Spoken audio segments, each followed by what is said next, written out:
우리 하나님의 말씀 같이 찾아보겠습니다. 고린도전서 12장 27절 말씀입니다. 은혜 받으실 하나님의 말씀 고린도전서 12장 27절 같이 한번 읽어보겠습니다. 너희는 그리스도의 몸이요 지체의 각 부분이라. 아멘.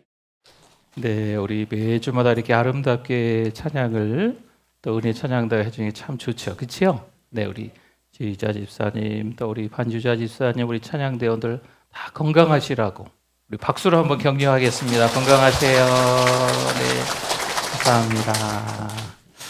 우리 옆에 분들과 한번 인사 나누시도록 하겠습니다. 추석 긴 연휴 길다고 했는데 또 금방 가대요. 네, 한번 인사 나누시도록 하겠습니다.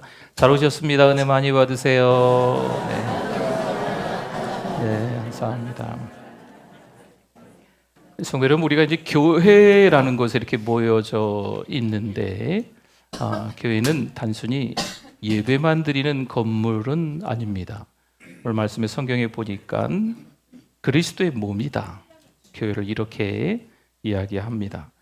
몸에는 각 지체가 있듯 교회 안에도 각자 맡은 역할들이 있습니다. 손은 손대로, 발은 발대로, 눈은 눈대로, 귀는 귀대로. 그렇죠? 제 역할을 할 때 몸이 건강하게 움직입니다. 마찬가지로 교회는 목회자만으로 아니면 몇몇의 교회 안에 리더만으로 세워지지 않습니다. 목회자 또는 어떤 리더가 모든 성도와 그 사정을 다 알 수도 없습니다. 사실 다 알아야 한다고 생각하는 것도 착각일 때가 있습니다. 어쩌면 마음속 깊은 교만일 수도 있어요. 교회를 세우시는 분은 오직 누구실까요? 하나님이신 줄 믿습니다. 그래서 각 성도가 맡은 자리에서 충성할 때 비로소 교회는요, 교회답게 서가는 겁니다. 이분은 정말 교회에서 필요한 분이야. 이분은 있으나 마나한 분이야. 이분은 없어도 되는 분이야. 이렇게 구분 지을 이유가 전혀 없어요. 때로는 보이는 곳에서, 때로는 보이지 않는 곳에서 일지라도 각자 그 자리에서 자기의 역할을 해야 교회가 건강한 몸이 되는 겁니다. 몇 년 전까지만 해도 저도요, 좀 달리는 것만이 옳다고 생각했습니다. 앞만 보고 열심히 달리는 거죠. 쉬는 건 왠지 죄스럽고 불경한 것 같고, 목사를 하나님이 부르셨는데 이 영광된 직분에 하나님이 세워주셨는데 괜히 나태하고 게으른 것 같고 이런 생각을 했습니다. 그러나 어느 순간 숨이 가빠오고 마음이 메말라감을 느꼈습니다. 목사가 지치면 안 된다고 스스로를 다그쳤지만 돌아보니 지치지 않으려는 그 마음조차 저에게 있어서 교만이었습니다. 하나님은 저의 연약함을 외면하지 않으시고 그 한계를 인정하라고 여러 가지 상황과 환경 속에서 자꾸 이곳에서 저곳에서 또 말씀에서 자꾸 저에게 하시는 거죠. 그제서야 깨닫습니다. 멈춤은 실패가 아니라 하나님께서 다시 숨을 불어넣으시는 시간이라는 것을. 그때 주님께서 제 마음에 조용히 말씀하십니다. 이제는 멈춰도 된다. 열심히 달리는 것도 반드시 필요하긴 하지만 멈춤 가운데서도 네가 일하는 게 아니고 내가 일한단다. 그래서 지금은 잠시 숨을 고르는, 숨 고르기 하는 시간을 일부러 찾아서 갖기도 합니다. 그리고 목회 연구 시간을 좀 일부러 찾아서 보내고도 있습니다. 이 시간은 쉼이 아니라 다시 주님의 숨결을 들이마시며 새 힘을 얻는 은혜의 시간이 저에게는 되고 있습니다. 여러분, 달려가는 게 사명이라면 뭔가 목표를 보고 부지런히 열심히 달려가는 게 하나님께 충성하는 것이라면 잠깐 쉬었다 가는 거, 숨 고르기 하는 건 순종입니다. 주님께서 허락하신 이 숨고르기를 통해서 더 깊은 목회와 더 넓은 사랑으로 교회가 세워져 가기를 저는 바라고 있습니다. 그렇게 하나님 앞에서 다시 숨을 고르며 바라보니 교회 안에 모든 것들이 새롭게 보이기 시작하더라고요. 또 교회 안에 계신 성도님들이 새롭게 보이기 시작했습니다. 작은 부분 하나에도 하나님의 뜻과 섬김의 의미가 담겨 있음을 깨닫게 됐습니다. 생각해 보십시오. 교회 안에 아주 작은 부분 하나하나에 의미가 있다는 거죠. 예를 한번 좀 불편하게 들릴지 모르겠지만 예를 한번 들어보겠습니다. 의자가 있습니다. 지금 여러분이 앉은 의자를 장의자라고 합니다. 길다라고 해서 장의자라고 합니다. 또 개별 의자가 있어요. 요즘 교회마다 선호하는 의자는 코로나가 지나면서 개별 의자가 선호됩니다. 네, 붙어 있지도 않고 조금 떨어져서 붙어 있다고 해도 개별 의자가 선호됩니다. 그저 의자에 관심 있는 분이 선택할 문제가 아니라는 거죠. 물론 장의자는 성도들이 함께 앉아 우리는 하나다라는 공동체의 의미를 담을 수도 있습니다.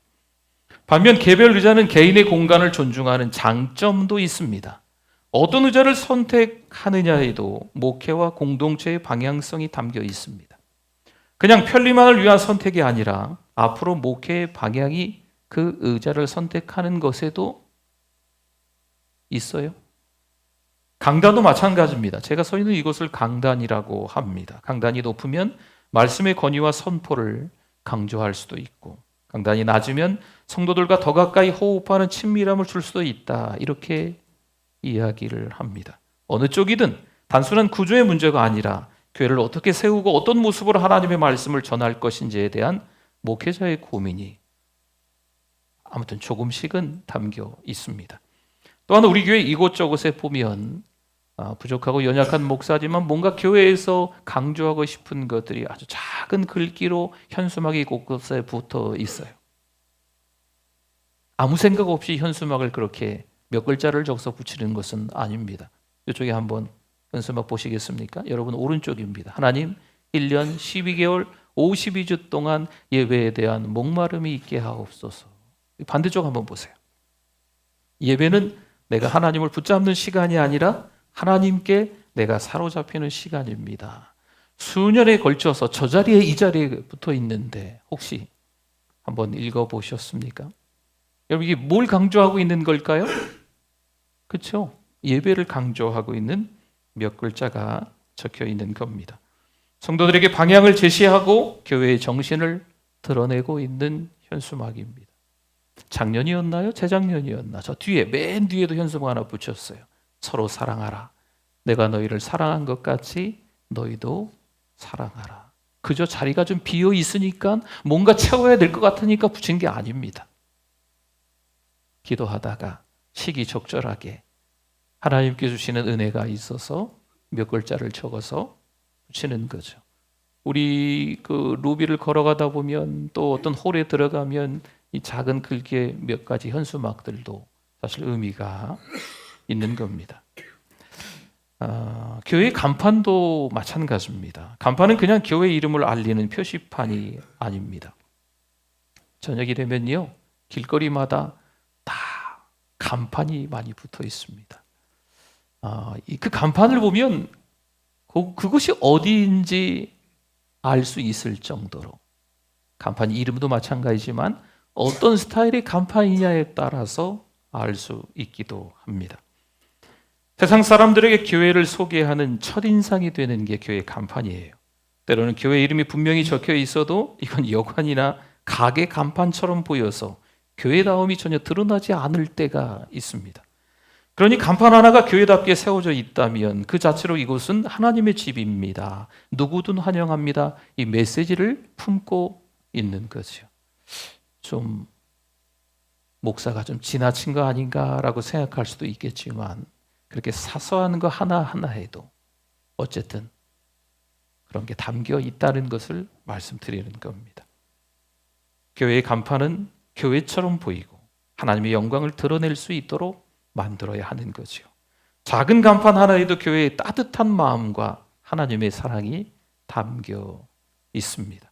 성도 여러분, 이처럼 교회의 모든 부분에는 의미가 있고 교회 안의 모든 성도는 하나님께서 맡기신 역할이 저마다 있습니다. 다시 말씀드립니다. 꼭 있어야 될 분이 교회에 있고 없어도 되는 분, 있으나 마나한 분이 교회에 있고 그렇지는 않습니다.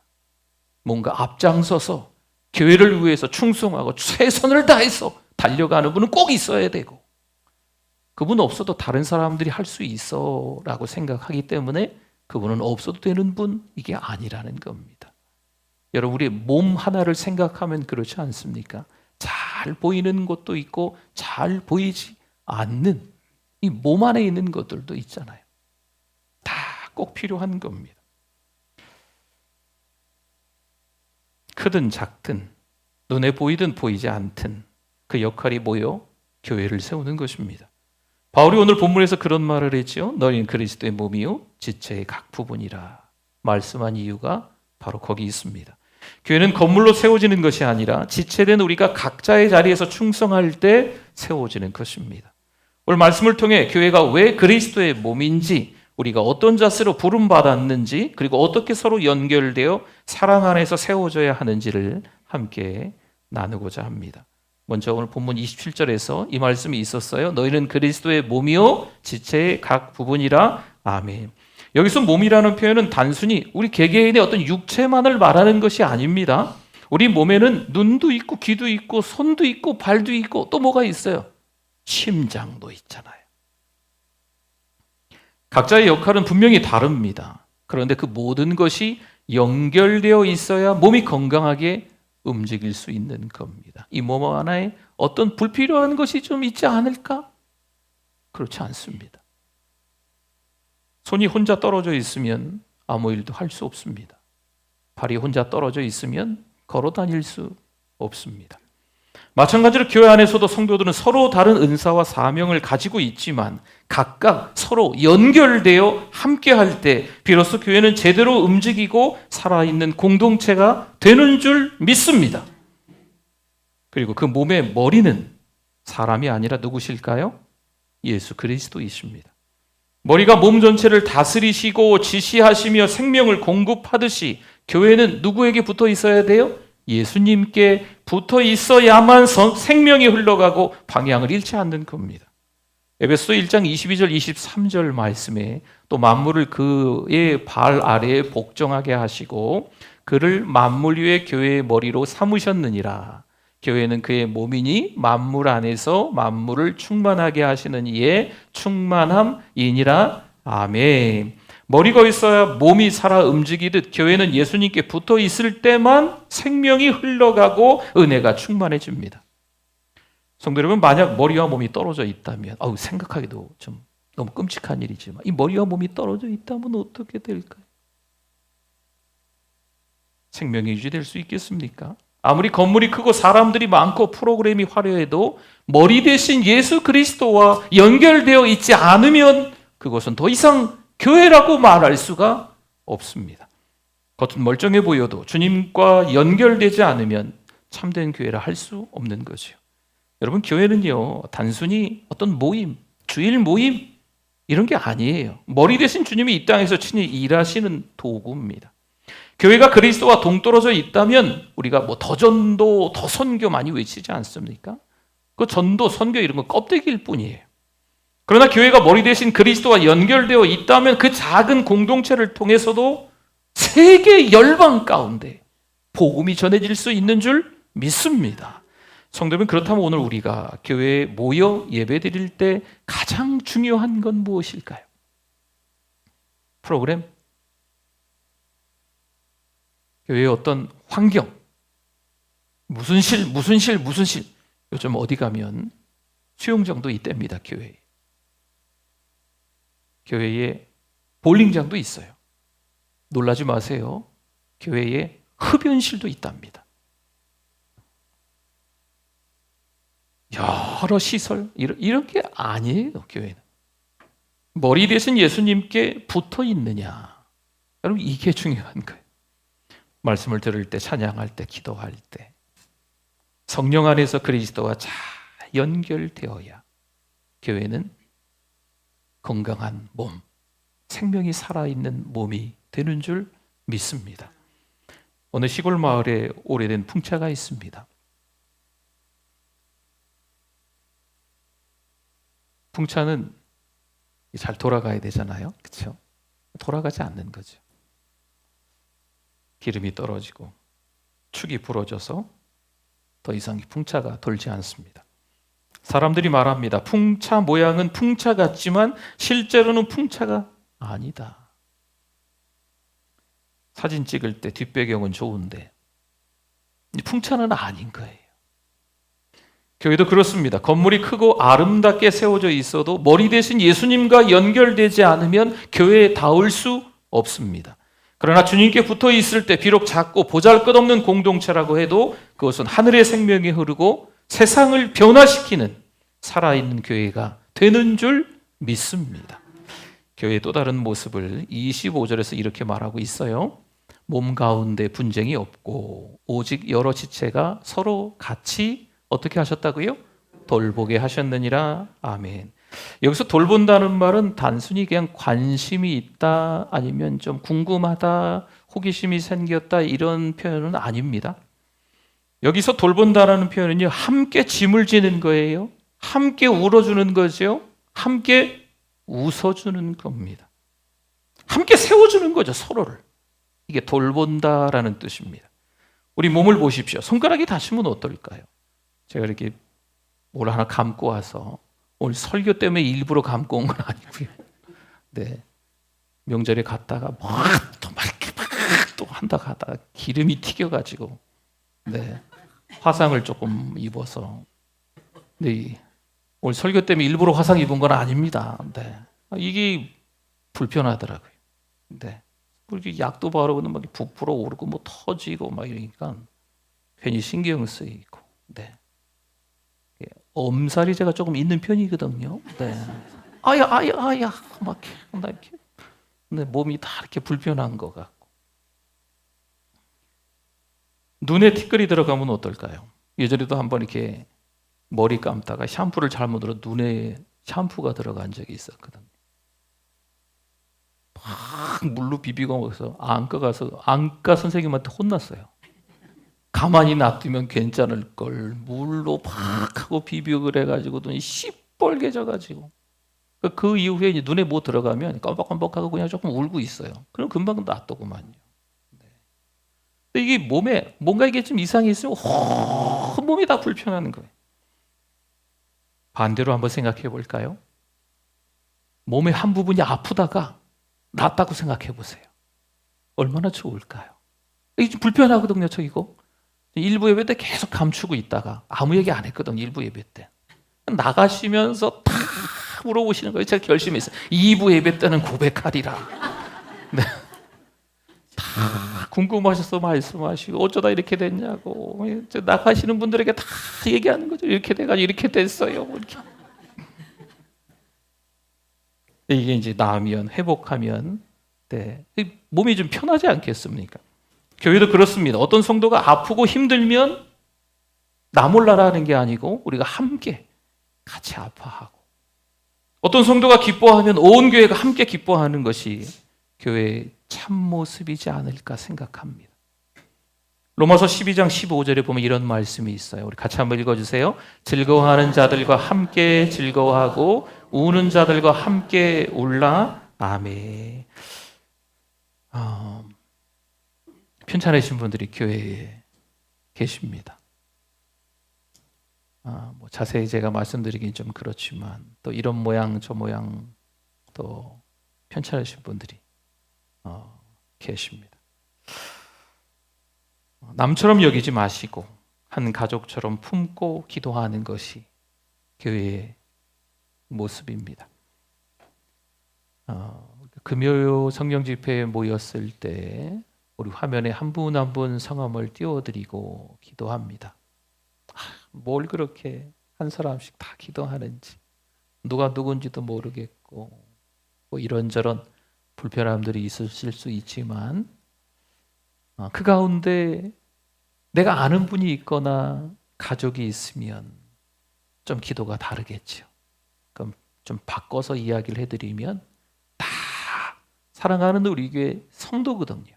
우리 가족인 거죠. 때로는 내 부모님이 될 수 있고 내 자녀가 될 수 있는 거죠. 아픈데 모든 성도들이 다 기도해 준대요. 얼마나 감사해요. 한 분 한 분 이름을 불러가면서 기도하는 것이 조금 번거로우실 수도 있고 시간이 좀 길어질 수도 있지만 꼭 필요한 시간이기도 한 겁니다. 몸의 한 지체가 아프면 온몸이 아파요. 그분들의 눈물이 우리의 눈물이고 그분들의 고통이 또 우리의 아픔이 되기도 합니다. 여러분, 이것이 교회가 가족 공동체로 부름받은 이유입니다. 사도 바울은 갈라디아서 6장 2절에서 이렇게 말씀합니다. 같이 한번 읽어주시겠어요? 너희가 짐을 서로 지라 그리하여 그리스도의 법을 성취하라. 아멘. 혼자서는 감당하기 어려운 무거운 짐도 교회 공동체 안에서 함께 누릴 수 있습니다. 교회 안의 리더는요, 목회자와 성도 사이에서 짐을 함께 지는 동역자입니다. 사랑하는 우리 교회, 내가 리더구나, 내가 또 교회에서 뭔가를 섬기고 있구나, 또 섬기려 하는구나. 그렇다면 오늘 오후 예배부터 시작되는 이 4주 훈련에 잘 참여하시면 좋을 것 같아요. 우리 교회 장로님들 또 우리 성도님들께 제가 참 감사하고 있습니다. 하나님 앞에 기도하고 뭔가를 하고자 할 때 저 반대합니다 이런 분 없거든요.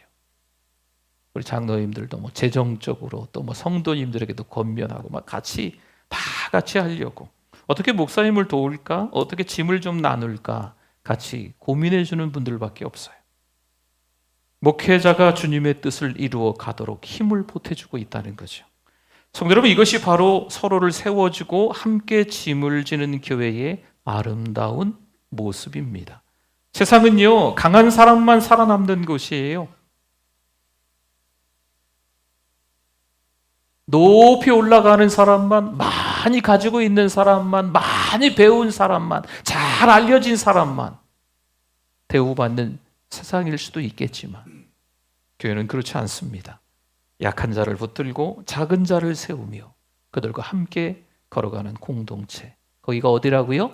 교회라는 곳입니다.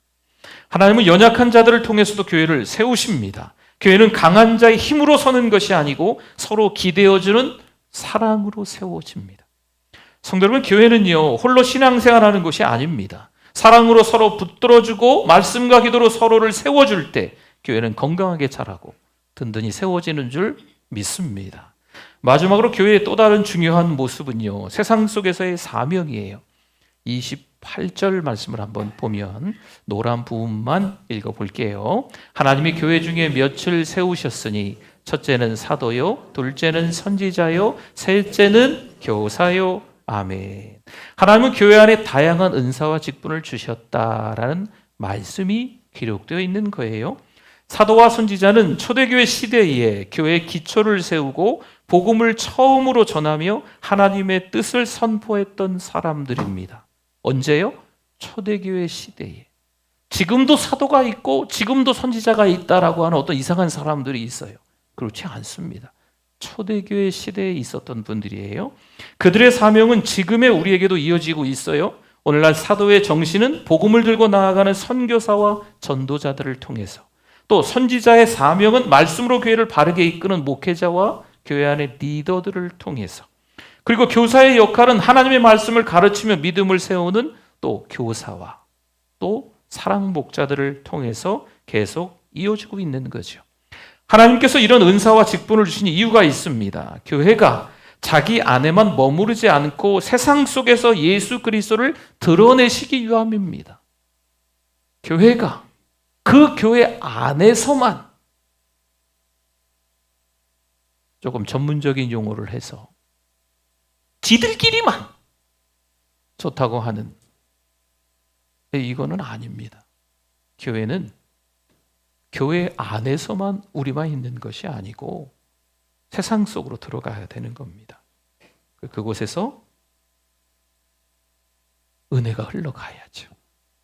마태복음 5장 14절에 주님이 하시는 말씀이 있습니다. 너희는 세상의 빛이라. 산 위에 있는 동네가 숨겨지지 못할 것이요. 아멘. 여러분, 빛은요, 어두운 곳에서 드러납니다. 세상은 어둡잖아요. 그럼 세상 속으로 들어가면 환해지는 게 누구 때문에? 예수님 때문에. 그렇죠. 교회가 빛을 비출 때 세상은 주님의 사랑을 알게 됩니다. 마태복음 5장 16절 주님이 이어서 이렇게 말씀하세요. 이같이 너희 빛이 사람 앞에 비치게 하여 그들로 너희 착한 행실을 보고 하늘에 계신 너희 아버지께 영광을 돌리게 하라. 아멘. 그렇습니다. 교회의 빛은 말뿐 아니라 성도의 착한 행실을 통해 세상에 드러나야 합니다. 목사도 이 앞에서 이렇게 설교하고 있는데, 성도들도 그런 설교를 듣고 아멘 했는데 우리끼리만 또 교회 안에서 같이 헌금하면서 하나님의 나라를 위해 세워갑시다 했는데 그 재정이 우리끼리만을 위해서만 사용된다면 이것은 하나님이 기뻐하시지 않을 수 있어요. 작은 교회라도 마을의 가난한 이웃을 돌보고 때로는 외로운 자를 찾아가며 사랑을 전할 때 그 자체가 하나님의 영광을 드러내는 일입니다.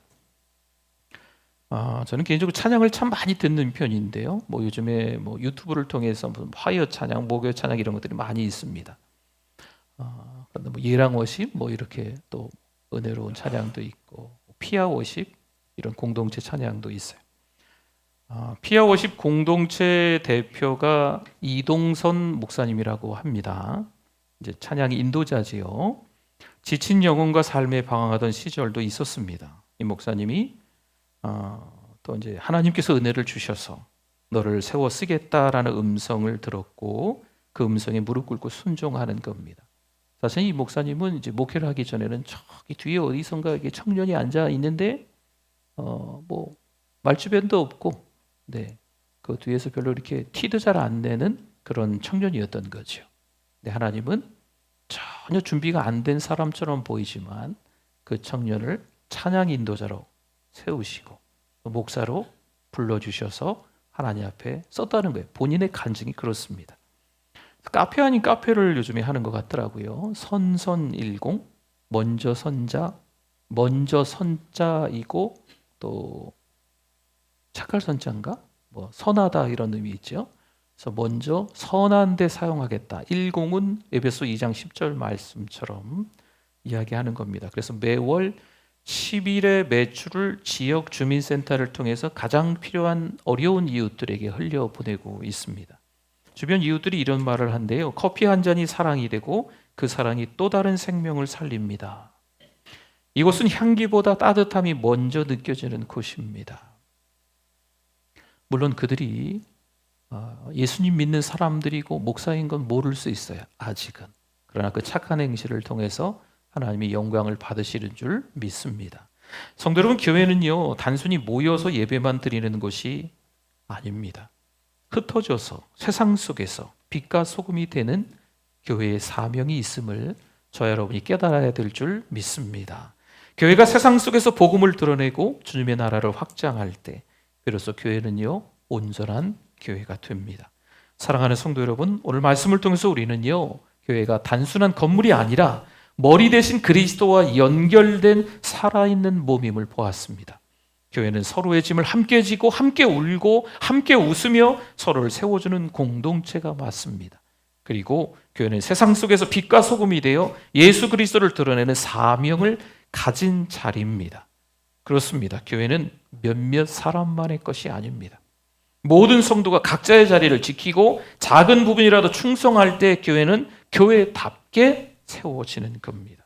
우리가 드러나지 않는 곳에서 봉사하고 기도와 사랑으로 서로를 붙들어줄 때 주님의 몸된 교회는 더 건강하게 자라갑니다. 그러니 굳이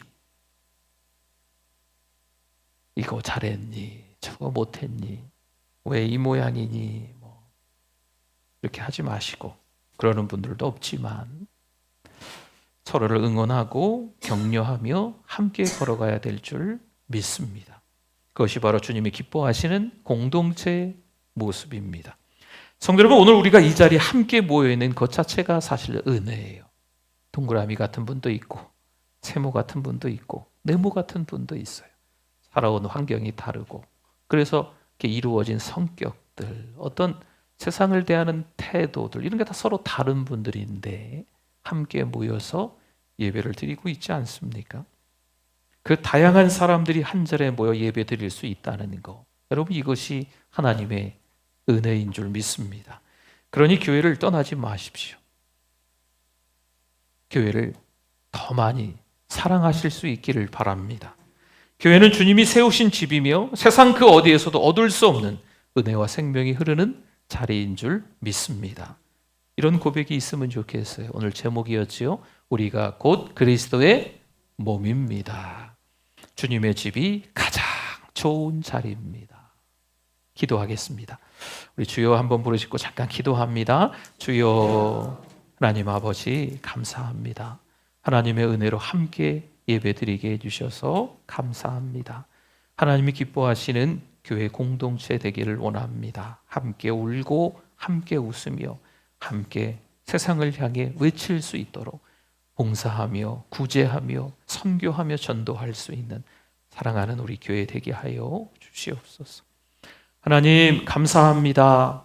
믿음으로 살아가는 하나님의 아들, 딸이 함께 모여서 예배드릴 수 있도록 하나님이 불러주심에 감사합니다. 하나님이 불러주셔서 이끌어주셔서 이 자리에 와 있는 줄 믿습니다. 하나님이 붙잡아 주셔서 예배 가운데 서 있는 줄 믿습니다. 그 은혜를 알고 신앙으로 승리하며 살아갈 수 있는 우리 모두 되게 하여 주시옵소서. 예수님의 이름으로 기도드립니다. 아멘.